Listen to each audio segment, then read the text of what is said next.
मात्र या उनके बेटे एकमात्र ऐसे जो कह सकते हैं कि शख्स है देश में जिनके ऊपर इस तरह के आरोप थे, उनको टिकट दिया गया। कांग्रेस पार्टी में एक से एक बड़े नेता ऐसे हैं जिनके ऊपर आरोप है। तो इसका मतलब ये नहीं है कि अगर ब्रजभूषण के ऊपर कोई आरोप लगे हैं तो बेटे के ऊपर तो कोई आरोप नहीं लगे।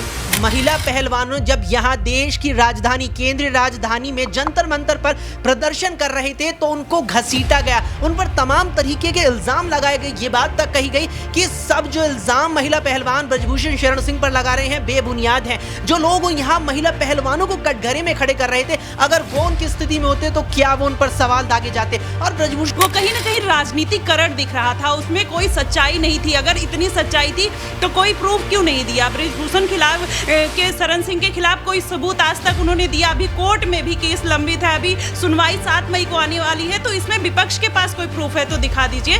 कि ये सिर्फ 2-3 लोगों का ही प्रदर्शन था क्या? इसमें तमाम देश की जो और बेटियां खेलती हैं और राज्यों की बेटियां खेलती हैं, लेकिन उनका आपने इन्वॉल्वमेंट कितना देखा? तो ये कुल मिलाकर पूरे का पूरा मामला मुझे बिल्कुल, मैं माहिर सहमत हूँ, पूरी तरह से पॉलिटिकल मामला नजर आ रहा है। इसमें कुछ भी ऐसा सच नहीं है जो सामने अब तक आ पाया हो, सिर्फ कह सकते हैं कि आरोप लगाने के।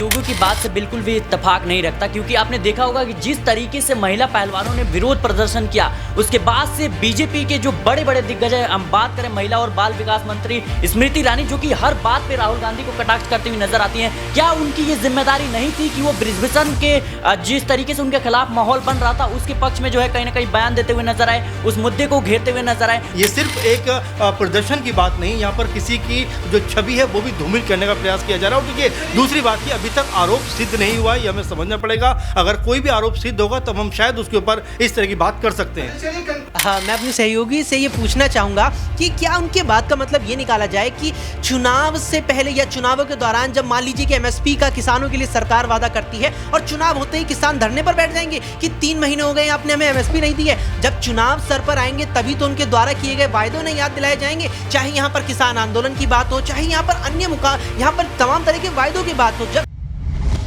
2024 लोकसभा चुनाव को लेकर आखिरकार भारतीय जनता पार्टी ने उस सीट पर अब पूरी तरीके से संशय खत्म कर दिया है और ब्रजभूषण शरण सिंह के खिलाफ जिस तरीके से विपक्षी एकजुटता देखने को मिल रही थी और ऐसा लग रहा था कि अगर ब्रजभूषण शरण सिंह के नाम का ऐलान होगा तो राजनीतिक गलियारों में हड़कंप मच जाएगा, लेकिन बीजेपी ने बड़े ही स्मार्टली तरीके से इस सीट पर जो है करण सिंह को, यानी कि उनके बेटे को चुनावी मैदान में उतार दिया है।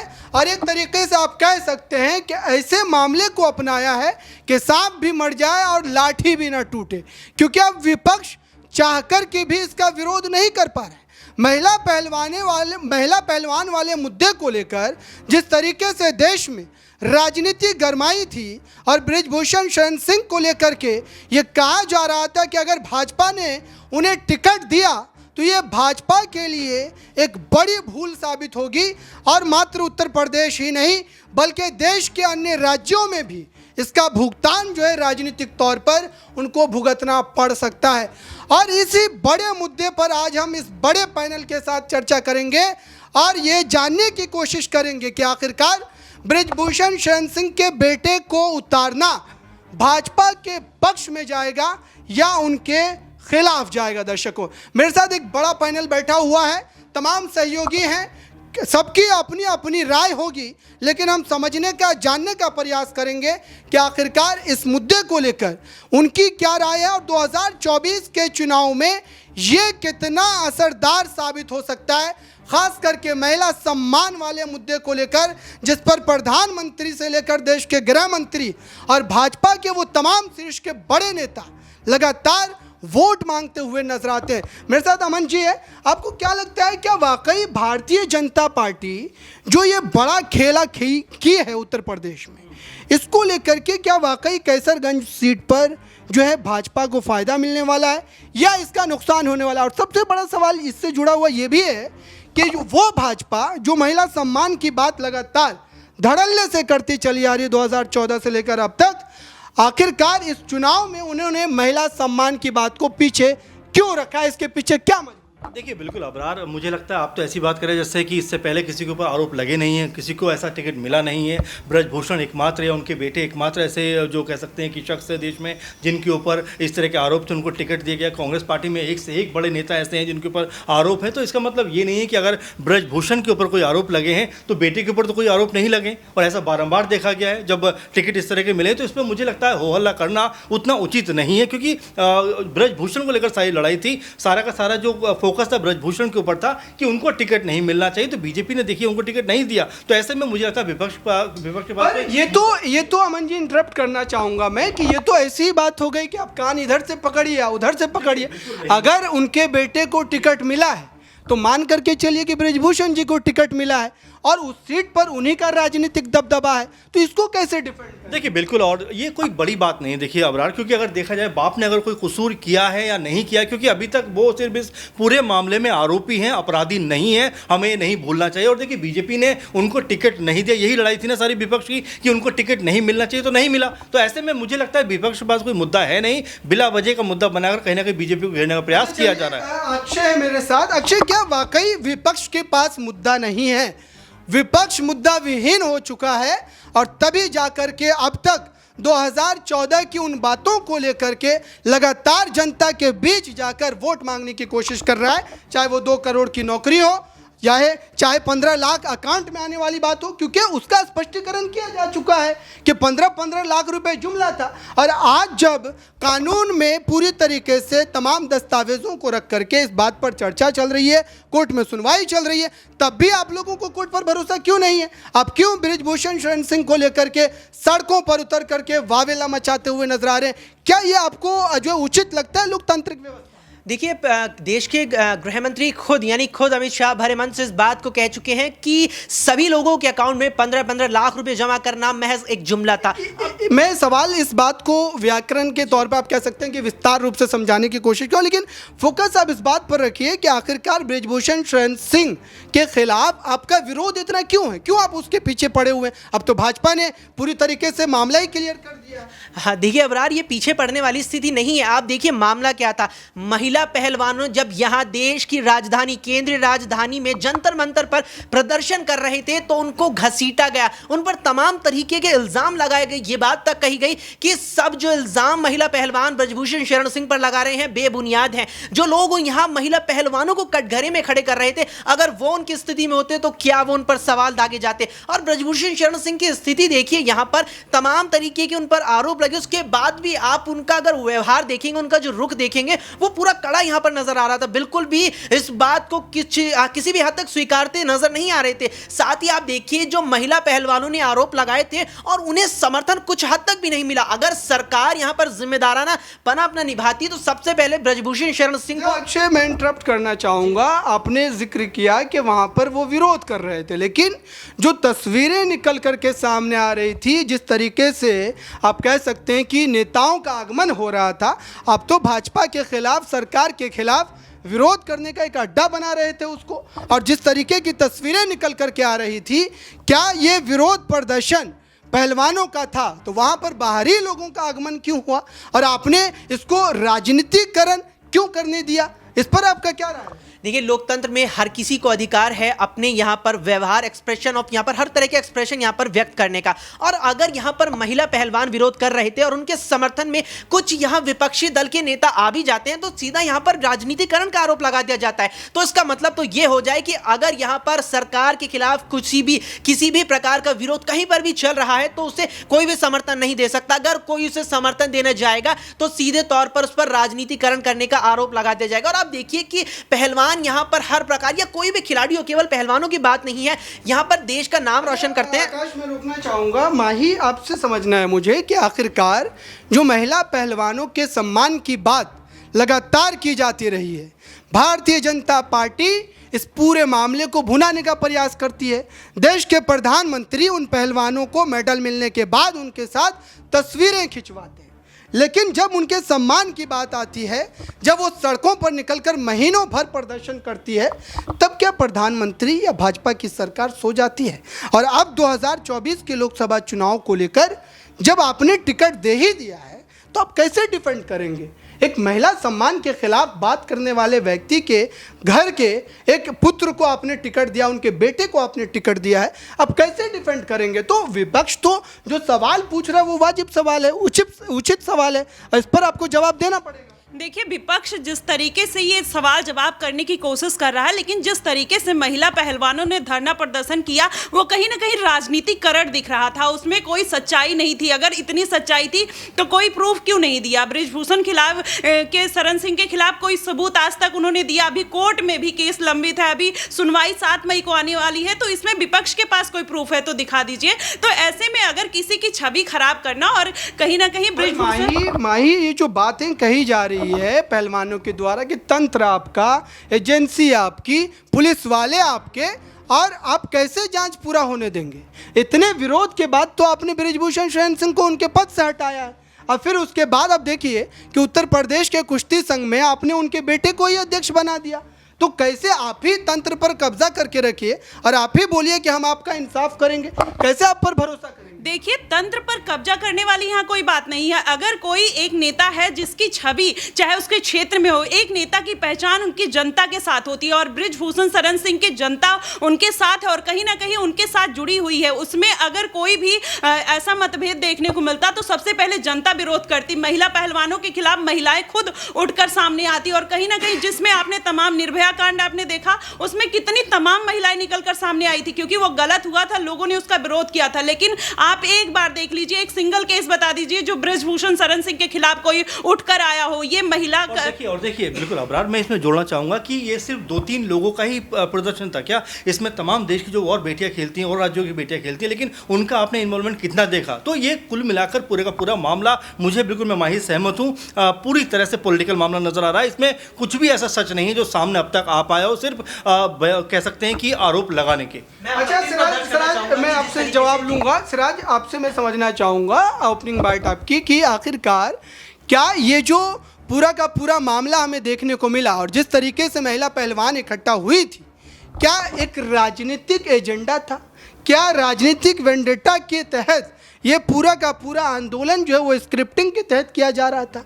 क्या इस तरीके की बात थी? क्योंकि ये जो अमन जी जो बात कह रहे हैं कि और खिलाड़ी जो अलग अलग राज्यों के वहाँ पर तो नज़र नहीं आए, मात्र 4-5 चेहरों के साथ अगर आप देश का नेतृत्व या देश के खिलाड़ियों का नेतृत्व करने की बात कर रहे हैं तो इसको कैसे माना जाएगा? और लोग कहाँ थे? जी देखिए, मैं अपने सहयोगियों की बात से बिल्कुल भी इत्तेफाक नहीं रखता, क्योंकि आपने देखा होगा कि जिस तरीके से महिला पहलवानों ने विरोध प्रदर्शन किया, उसके बाद से बीजेपी के जो बड़े बड़े दिग्गज हैं, हम बात करें महिला और बाल विकास मंत्री स्मृति ईरानी, जो कि हर बात पे राहुल गांधी को कटाक्ष करती हुई नजर आती हैं, क्या उनकी ये जिम्मेदारी नहीं थी कि वो बृजभूषण के जिस तरीके से उनके खिलाफ माहौल बन रहा था उसके पक्ष में जो है कहीं ना कहीं बयान देते हुए नजर आए, उस मुद्दे को घेरते हुए नजर आए? और क्या जो प्रधानमंत्री तमाम तरह की बातें कहते हैं, बेटी पढ़ाओ और बेटी बचाओ, तो कहीं ना कहीं प्रधानमंत्री नरेंद्र मोदी ने बृजभूषण के खिलाफ क्या एक्शन लिया? और सबसे बड़ी बात, राज, ये तो कोर्ट का विषय है। कोर्ट उस मामले पर जो है सुनवाई कर रहा है। अगर आप ये चाह रहे हैं कि आरोपी को जो है आरोप लगने के तुरंत बाद जो है फांसी पर चढ़ा दिया जाए, तो ये तो संभव नहीं है ना। लोकतांत्रिक व्यवस्था में आप रहते हैं और कोर्ट जब तक इस पूरे मामले पर अपनी सुनवाई मुकम्मल नहीं करेगा, जब तक वो अपराधी साबित नहीं होंगे, आप मात्र अपने पक्ष को रख सकते हैं, सजा की मांग कर सकते हैं। प्रधानमंत्री से ये कैसी अपील है कि वो उनके खिलाफ क्यों नहीं अपील कर सकते? प्रधानमंत्री अगर उनकी तरफदारी कर सकते हैं तो अगर उनका विधायक या उनके नेता अगर कुछ कांड करते हैं तो उनके खिलाफ एक्शन लेना चाहिए। और सबसे पहली बात, आपने लोकतांत्रिक देश की बात की, तो उन महिला पहलवानों को एक FIR दर्ज करवाने के लिए सुप्रीम कोर्ट का रुख करना पड़ता है। ये बहुत ही मुझे लगता है शर्मिंदगी की बात है कि अगर महिला पहलवानों ने पुलिस के पास गई शिकायत करने तो पुलिस ने उनकी शिकायत क्यों नहीं दर्ज की? एक महज FIR के लिए उन्हें सुप्रीम कोर्ट का रुख करना पड़ता है, और सुप्रीम कोर्ट से जब फटकार लगती है तो उनके ऊपर FIR दर्ज होता है। तो ये अपने आप में बीजेपी का एक एजेंडा है। मैं जवाब लेता हूं। ये जो सवाल उठाया जा रहा है सिराज की तरफ से कि सुप्रीम कोर्ट जाना पड़ता है मात्र एक FIR करवाने के लिए। अब सोचिए कि दिल्ली कैपिटल है, राजधानी है, देश के गृह मंत्री, देश के प्रधानमंत्री, देश के तमाम बड़े नेता यहाँ पर मौजूद हैं और तमाम सांसद रहते हैं, उसके बावजूद भी वहाँ पर देश के लिए गोल्ड मेडल जीतने वाली जो है लड़कियों को, महिलाओं को जो है FIR दर्ज करवाने के लिए सुप्रीम कोर्ट? मैं पहली बात तो हमारे सिराज हैं उनको कहना चाहूँगा कि बहुत सारे मामले तो राहुल गांधी के ऊपर भी दर्ज हैं, तो क्या वो अपराधी हो गए? देखिए, आरोपी और अपराधी में फ़र्क है, ये बात हमें समझनी पड़ेगी। और दूसरी बात की, आपने FIR की बात की, तमाम चीज़ों की बात की, ये मामला कोई कल का मामला नहीं है, बहुत बरसों पुराना मामला है। तो उस समय ये पहलवान कहाँ सो रहे थे? उस समय इनको आपत्ति दर्ज करानी चाहिए थी, FIR करानी चाहिए थी। अचानक ये ख्वाब में आया कि हमें प्रदर्शन करना है और तमाम तरह से करना है। और देखिए, साथ में ये भी आपको समझना पड़ेगा कि ये सब राजनीतिक विषय भी है, क्योंकि आपको याद होगा साक्षी मलिक के बारे में यहाँ तक कहा गया कि वो चुनाव लड़ने को आतुर हैं, और सपा की तरफ से भी कहा गया कि वो हो सकता है कैसरगंज में जो अगर ब्रजभूषण चुनाव उतरते हैं तो वो उनके खिलाफ उनको उतार सकते हैं। तो ये सब चीज़ें हमें देखनी पड़ेंगी, सोचनी पड़ेंगी, क्योंकि देखिए, ये सिर्फ एक प्रदर्शन की बात नहीं, यहाँ पर किसी की जो छवि है वो भी धूमिल करने का प्रयास किया जा रहा है। और देखिए, दूसरी बात की, अभी तक आरोप सिद्ध नहीं हुआ है, ये हमें समझना पड़ेगा। अगर कोई भी आरोप सिद्ध होगा तब हम शायद उसके ऊपर इस तरह की बात कर सकते हैं। चलिए, कंक्लूडिंग रिमार्क लेते हैं आप लोगों का। करण सिंह को इस सीट से उतारा जाना, कैसरगंज सीट से जो उनको उतारा गया है, इसको कैसे देखते हैं? और ख़ास तौर से जो विपक्ष इस पूरे मामले को उठाने की फिराक में था, विपक्ष इस पूरे मुद्दे को लपकने की फिराक में था, भाजपा ने उनको चारों खाने चित कर दिया। ब्रिजभूषण शरण सिंह को टिकट ही नहीं दिया, करण सिंह को टिकट दे दिया। तो आप कैसे विरोध कीजिए? देखिए, भाजपा ने पूरी तरीके से लोगों को धोखा यहाँ पर दिया है। आप अगर गौर करेंगे, यहाँ पर पहलवानों के द्वारा जो संगीन आरोप ब्रजभूषण शरण सिंह पर लगाए गए थे, उसका अच्छा खासा विरोध हरियाणा में हुआ था। कारण क्या था? हरियाणा की 22 से 25% आबादी यहाँ पर जाट समुदाय की है, और जाट समुदाय से पहलवान यहाँ पर पहलवानी के खेल में बहुत ज्यादा नेतृत्व किया जाता है। आप गौर करेंगे, पश्चिम उत्तर प्रदेश में जाट समुदाय अच्छी खासी आबादी में है। अब आप यहीं आएंगे यहाँ पर कि जिस तरीके से बीते गुरुवार को पार्टी ने करण भूषण सिंह को टिकट तो दे दिया, लेकिन बीजेपी इस बात का इंतजार कर रही थी कि 2 चरणों का मतदान गुजरे। 2 चरणों में उत्तर प्रदेश, पश्चिम उत्तर प्रदेश की 16 सीटों पर मतदान हुआ। अक्षय, आपसे मेरा सवाल ये है कि आखिरकार आपने जो जिक्र किया है जाट समाज को लेकर के या फिर जो है पहलवानों को लेकर के, उससे जुड़ा सवाल ये है कि जाट समाज तो पश्चिम उत्तर प्रदेश में भर भर के है, लेकिन उसके बावजूद भी जब चुनाव होते हैं तो भाजपा तमाम सीटों पर क्लीन स्वीप कर जाती है।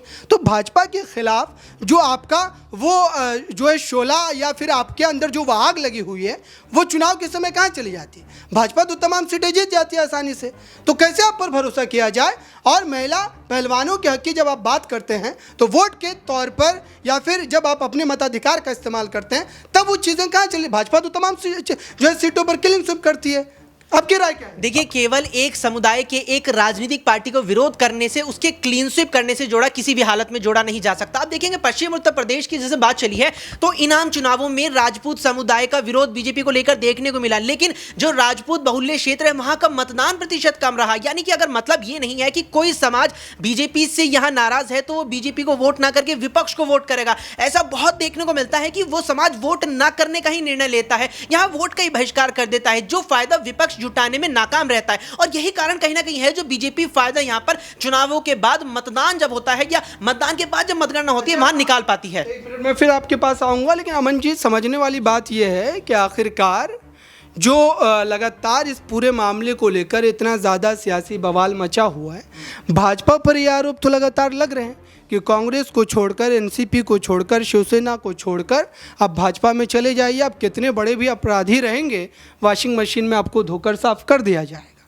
तो भारतीय जनता पार्टी क्या वाकई उन नेताओं के खिलाफ बयान तभी देती है जब वो नेता विपक्ष में होते हैं और उनके ऊपर एक दबाव, प्रेशर पॉलिटिक्स की जाती है, और जैसे ही वो नेता अपना पाला बदलते हैं, उसके बाद ईडी, सीबीआई जैसी एजेंसियों के हाथ जो है बांध दिए जाते हैं। ये आरोप आप पर लगातार। देखिए, ये कोई पहली बार नहीं हो रहा है अबरार, और ये पहली बार ऐसा नहीं है कि बीजेपी सरकार में ही ईडी और सीबीआई का इस्तेमाल हो रहा है। इससे पहले जब कांग्रेस सरकार रही है तो क्या कुछ नहीं इस देश में हुआ है, तमाम चीज़ें उजागर हैं, सबके सामने है। देखिए, महत्वपूर्ण बात यह है जो खास हमें ध्यान रखना चाहिए कि हम बात कर रहे हैं कि ब्रजभूषण नहीं तो उनके बेटे, लेकिन अभी रायबरेली पर आप देखिए कि सोनिया गांधी नहीं तो उनके बेटे, तो कहने का मतलब तो लगभग बराबर ही हो गया ना। तो ऐसे में सिर्फ बीजेपी को टारगेट करना, बीजेपी के नेताओं को टारगेट करना मेरे ख्याल से कहीं भी लॉजिकली बात नहीं है, कहीं भी औचित्य बनता नहीं है। सिर्फ ब्रजभूषण के नाम पर आप ये कहकर कि उनके ऊपर जो आरोप हैं उनके पूरे परिवार के ऊपर बैन लगा दीजिए, मुझे लगता है कि राजनीति के लिहाज से कहीं से भी तर्कसंगत नहीं है,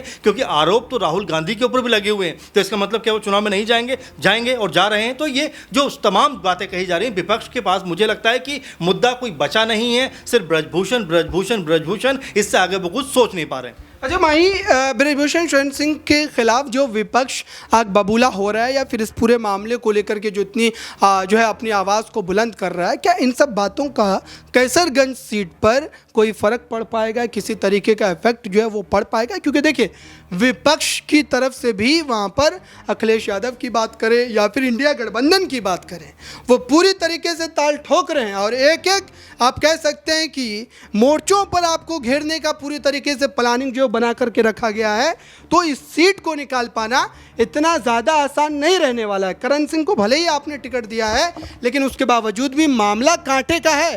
कैसे जीतिएगा इस सीट? जी बिल्कुल आराम से जीत सकते हैं, क्योंकि आप देख लीजिए ब्रिजभूषण शरण सिंह 6 बार सांसदी का चुनाव लड़ चुके हैं, 5 बार वो जीत चुके हैं, 4 बार भाजपा से जीत चुके हैं। जो उनका क्षेत्र में कहीं ना कहीं दबदबा है ना, आप देखिएगा कि वहाँ की जनता अभी भी मानने को तैयार नहीं है कि ब्रिजभूषण शरण सिंह किसी भी तरीके से गलत है। और वो सही भी बात है, क्योंकि अभी उनके ऊपर आरोप सिद्ध नहीं हुआ है। और जिस तरीके से ये पूरा महिला पहलवानों का पूरा समीकरण बनाया गया है, ये कहीं ना कहीं राजनीतिक समीकरण देखने को मिलता है। क्योंकि ये आप देखिएगा कि ये जो चाहे किसान आंदोलन देख लीजिए, चाहे महिला पहलवान का आंदोलन देख लीजिए, ये सब पूरा एक राजनीतिकरण देखने को मिला था। साक्षी मलिक का पूरा साफ तौर पर नाम आया था।